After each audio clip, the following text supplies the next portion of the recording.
శ్రీ గురుభ్యో నమః. శ్రీ మహాగణపతే నమః. శని వక్రత్వం జరగబోతుందన్నమాట. శని వక్రత్వం అంటే అసలు ఏంటి అంటే, జ్యోతిష్య రీత్యా గోచార రీత్యా శని వక్రత్వ ఫలం అనేది ఎప్పుడు యోగిస్తుంది, అసలు వక్రత్వాన్ని ఎప్పుడు కన్సిడర్ చేయాలి అంటే, శని కానీ ఏదైనా ఒక ప్లానెట్ కానీ ఏదైనా ఒక గ్రహం కానీ వక్రించినప్పుడు తన అంతకుముందు ఉన్నటువంటి రాశికి తిరిగి మళ్ళీ వెనక్కి వచ్చినప్పుడు పూర్వ రాశి యొక్క ఫలితాన్ని మళ్ళీ తిరిగిస్తుందని చెప్పేసి శాస్త్రంలో చెప్పబడింది అన్నమాట. అంటే పోగొట్టుకున్నటువంటివి కానీ లేకుండా ఉంటే అంతకుముందు మంచిగా జరిగి ఇప్పుడు సరిగా జరగినటువంటి స్థితిలో కానీ మార్పు చేర్పులు జరుగుతున్నప్పుడు వక్రత్వం జరిగినప్పుడు అంతకుముందు ఉన్నటువంటి ఫలితాన్ని మళ్ళీ తిరిగి పొందడం అనేది వక్రత్వంలో జరుగుతూ ఉంటుంది అన్నమాట. ఇప్పుడు శని వక్రత్వం అనేది దాని గురించి చెప్పబోతున్నాం. అంటే శని అత్యంత శక్తివంతమైనటువంటి గ్రహం. శని కొన్ని స్థానాల్లో యోగకారకమైనటువంటి ఫలితాలు కూడా ఇస్తాడు. అదేవిధంగా శని సరైనటువంటి స్థితిలో లేనప్పుడు ఒక నిరాశాజనకమైనటువంటి ఫలితాలు కూడా ఇవ్వడం జరుగుతుంది అన్నమాట. కాబట్టి శని యొక్క గోచారంలో వచ్చేటప్పటికి శని, గురువు, రాహు, కేతువులు వీరి యొక్క స్థితిగతులు మార్పు అనేది చాలా ప్రభావితం చూపిస్తూ ఉంటుంది అన్నమాట. ఇప్పుడు శని వక్రత్వం అనేది జరగబోతుంది. ఈ యొక్క శని వక్రత్వం వచ్చేటప్పటికి 3 నెలల 15 రోజుల పాటు జరగబోతున్నది అన్నమాట. ఈ యొక్క ఫలితం అనేది ఎలా ఉండబోతుంది, అది గోచార రీత్యా రాశి రీత్యా ఎలా ఉండబోతుంది, అదేవిధంగా నక్షత్ర రీత్యా కూడా దీని యొక్క మార్పు అనేది ఉంటుంది. ఎందుకంటే కాలపురుషుడు నిర్ణయం అనేది ఒక నక్షత్రంలో శని యొక్క సంచారం జరుగుతున్నప్పుడు 27 నక్షత్రాల మీద కూడా దీని యొక్క ప్రభావం ఉంటుందని చెప్పి శాస్త్రంలో చెప్పబడింది అన్నమాట. దాని రీత్యా కూడా నా యొక్క గణన రీత్యా నేను 27 నక్షత్రాలకి ఎలా ఉండబోతుంది, ఏ రాశి వారికి ఎలా ఉండబోతుంది అనేది చూద్దాం. ఇది 325 డిగ్రీల దగ్గర ఇది ఒక వక్రత్వం అనేది మొదలవబోతున్నది. ఈ యొక్క వక్రత్వం అనేది పూర్వభాద్ర నక్షత్రంలో స్టార్ట్ అవుతున్నది అన్నమాట. పూర్వభాద్ర నక్షత్రం నుంచి జూన్ 5వ తారీఖు వచ్చేటప్పటికి శతభిష నక్షత్రంలోకి అంటే రివర్స్ డైరెక్షన్లోకి వస్తుంది అన్నమాట. శని యొక్క మూమెంట్ అనేది రివర్స్ డైరెక్షన్లో శనికి శతభిష నక్షత్రం దగ్గరికి వస్తుంది. శతభిష నుంచి వచ్చేటప్పటికి మళ్ళీ 15వ తారీఖుకి వచ్చేటప్పటికి ఈ వక్రత్వం అనేది పూర్తిగా ఆగి శతభిష నక్షత్రంలో మళ్ళీ పురోగమన స్థితిలోకి మారుతున్నది, పూర్వభాద్ర నక్షత్రంలోకి మారుతున్నది అన్నమాట. ఇప్పుడు ఈ యొక్క వక్రత్వ ఫలం అనేది ఈ యొక్క జరగబోతున్నటువంటి యొక్క శని గమనం అనేది 12 రాశుల వారికి గోచర రీత్యా చంద్రమాను అనుసరించి ఎలా ఉండబోతుంది అనేది చూద్దాం. ఈ యొక్క కన్యారాశి వారికి వచ్చేటప్పటికి అనుకూలమైనటువంటి ఫలితాలుగానే చెప్పచ్చు. ఉత్తరాహస్త చిత్తా నక్షత్ర జాతకులకు వచ్చేటప్పటికి పూర్తిగా అనుకూలమైనటువంటి ఫలితాలుగా చెప్పచ్చు అన్నమాట. ఎందుకంటే షష్టమంలో ఉన్నటువంటి శని పూర్తిగా యోగించగలుగుతాడు. అదేవిధంగా ఈ యొక్క 3 నక్షత్ర జాతకులు ఎవరైతే ఉన్నారో ఉత్తర, హస్త, చిత్త నక్షత్ర జాతకులకి పూర్వభాద్ర నక్షత్ర జనంలో వచ్చేటప్పటికి శని సంచారం జరుగుతున్నప్పుడు దాని యొక్క ప్రభావం అనేది వీరి మీద పాజిటివ్ ఇంపాక్ట్గానే ఉంది. అదేవిధంగా మే 1వ తారీఖున గురువు వచ్చేటప్పటికి అష్టమంలో ఉన్నటువంటి గురువు భాగ్యస్థానంలోకి మారాడు. ఇది కూడా యోగించే విధంగా ఉంది. కానీ రాశి వారికి వచ్చేటప్పటికి జన్మరాశిలోకి ఉన్నటువంటి సంచారం జరుగుతున్నటువంటి కేతువు, సప్తమంలో ఉన్నటువంటి రాహు వచ్చేటప్పటికి అంత యోగ్యాన్ని ఇవ్వట్లేదు.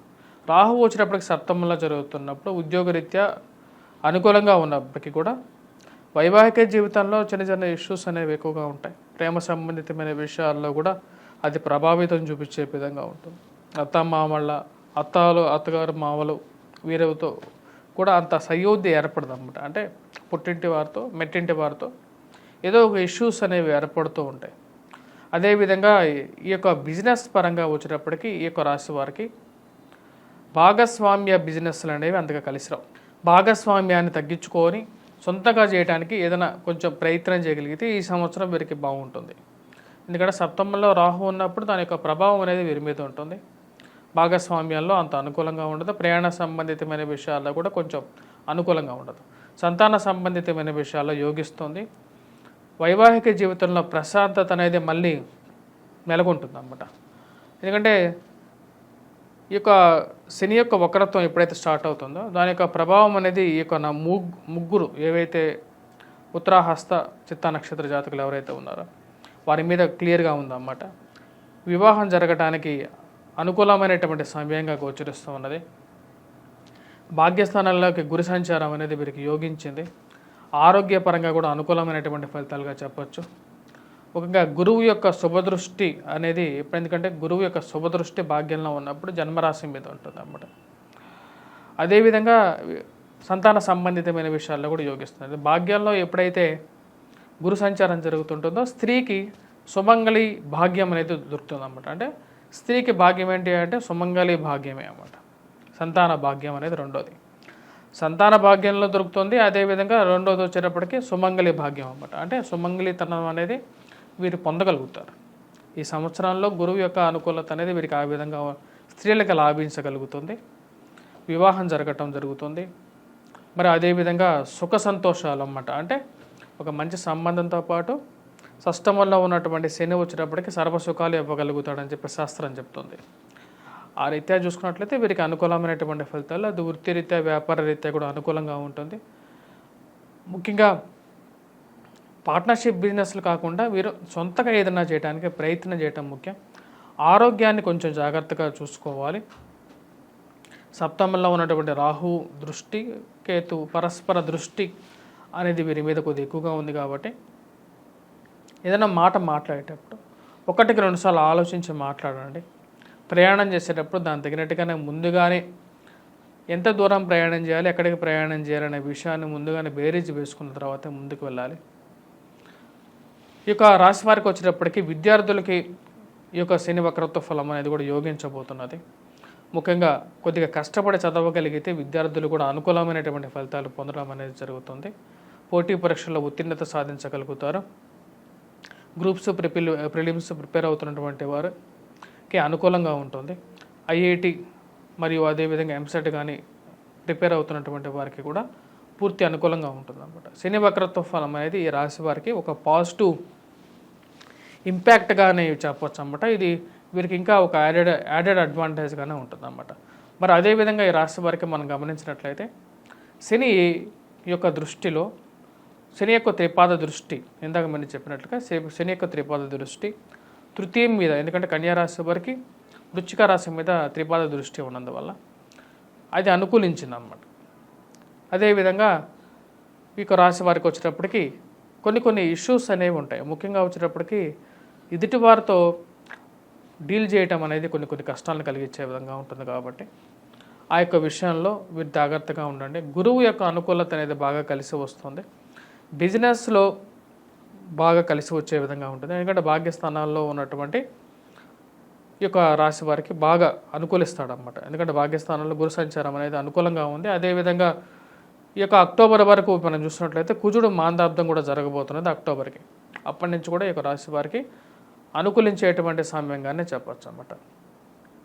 ఉద్యోగరీత్యా నూతన ఉద్యోగ ప్రయత్నాల్లో అనుకూలత, ఉద్యోగ మార్పు చేర్పుల్లో కూడా అనుకూలత అనేది కూడా జూన్ నుంచి వీరికి పాజిటివ్ ఇంపాక్ట్ అనేది ఇవ్వగలుగుతుంది. ముఖ్యంగా వచ్చేటప్పటికి ఇష్టమైనటువంటి వారితో వీరు సయోధ్య మరి వారి యొక్క సాంగత్యంలో వీరు ఉండగలుగుతారు. ప్రేమ సంబంధితమైన వ్యవహారాల్లో అనుకూలిస్తగలుగుతాయి. లివింగ్ రిలేషన్షిప్లో ఉన్నటువంటి వారికి కూడా మళ్ళీ తిరిగి ఆ యొక్క విషయాల్లో ఒక పాజిటివ్ ఇంపాక్ట్ అనేది పొందడం అనేది జరుగుతుంది అన్నమాట. ఓవరాల్గా వచ్చేటప్పటికి ఈ రాశి వారికి ఒక మంచి అనుకూలమైనటువంటి కాలంగా చెప్పవచ్చు. వ్యాపార ప్రయత్న సంబంధితమైన విషయాల్లో కూడా నూతన వ్యాపార ప్రయత్నాల్లో కూడా సానుకూలంగా ఉంటుంది. గృహవాహన కొనుగోలు సంబంధితమైన విషయాలు అనుకూలిస్తాయి. కొత్తగా ఒక గృహం కొనుగోలు చేయాలి, వాహనం కొనుగోలు చేయాలి అని చెప్పి మీరు చేసేటువంటి ప్రయత్నాల్లో ఒక పాజిటివ్ ఇంపాక్ట్ అనేది ఉంటుంది. ఈ రాశి వారికి వచ్చేటప్పటికి ఓవరాల్గా ఈ యొక్క ఫలితం అనేది పూర్తిగా అనుకూలించే విధంగా ఉంటుంది. మీరు చేసుకోవాల్సినటువంటి పరిహారాల గురించి మనం ముఖ్యంగా మాట్లాడితే ఈ రాశి వారికి వచ్చేటప్పటికి శని షష్టమంలో యోగిస్తున్నాడు. కాకపోతే రాహుకేతువుల ప్రభావం అనేది వీరి మీద ఎక్కువగా ఉంది. ఇది వైవాహిక జీవితంలో ఎక్కువగా ఇంపాక్ట్ చూపిస్తుంది అన్నమాట. వైవాహిక జీవితంలో ఇంపాక్ట్ చూపించినప్పుడు ఎటువంటి పరిహారాలు చేసుకోవాలి అంటే రాహుకు వచ్చేటప్పటికి దుర్గాదేవిని అనుష్ఠానం అనేది చేసుకోవాలి. బుధవారం పూట రెడ్ కలర్ డ్రెస్ వేసుకోవాలి. వేసుకున్న తర్వాత అమ్మవారికి దుర్గాదేవిని పటం పెట్టుకున్న తర్వాత అమ్మవారిని పూజించాలి. కుంకుమార్చన చేసుకోవాలి. ఇంట్లో ప్రతి బుధవారం చేయాలి. మరి ఇలా కంటిన్యూస్గా చేసుకోవాలి. 21 బుధవారాల పాటు అమ్మవారిని పూజించడం, ఒక పూట భోజనం చేయటం, అలా చేయగలిగితే వచ్చేటప్పటికి దుర్గానుష్ఠానం అవుతుంది అన్నమాట.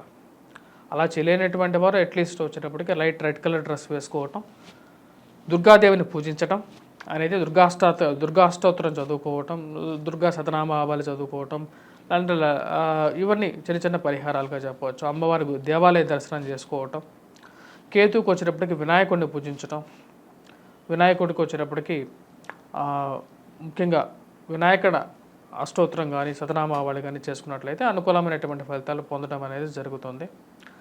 ఈ యొక్క రాశి వారికి వచ్చేటప్పటికి అనుకూలమైనటువంటి ఫలితాలుగానే గోచరిస్తుంది. స్వస్తి.